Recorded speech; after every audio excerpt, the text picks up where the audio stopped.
So in a much earlier video where we already saw what the move behavior does, let's take a look at what move to behavior does.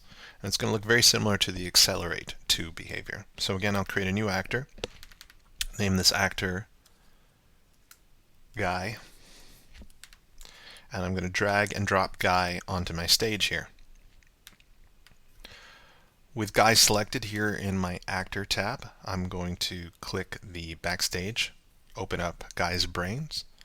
We will go back to our behavior tab, and then this time I'm going to scroll down to the move to behavior. So just drag and drop move to inside guy's brain. So just as you learned earlier in the accelerate to behavior, the move to behavior is very, very similar in the sense that we're presented with an X and Y coordinate that we want to move our actor to. So in case you skipped that earlier video, if we want to figure out where that coordinate is here on our stage, it's actually really simple. All I need to do is click on my actor and move it around. And as I'm moving my actor around, you can see the name of the actor here and its X and Y position on the screen. Pretty simple stuff. So this would be 0, 0 over here. And then this over here would be something like 480 by 320. So let's say I want to move guy from the bottom of my screen to the exact center of my screen. Well, then I need to make sure that guy's coordinates are what I see here, which is 240 by 160. So again, we'll click on the guy prototype over here.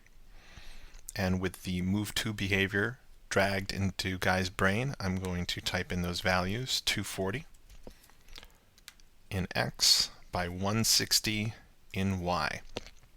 And the speed will keep at 300. And if I were to just hit play right now, nothing will happen. So don't get confused. The reason nothing's happening is because you've left the actor in the position that we set the coordinates to. So in case that happens to you, that's why. What you need to do is actually move this actor out of those coordinates so that it has a chance to actually move there. So I'll hit play, and then we get our actor moving to.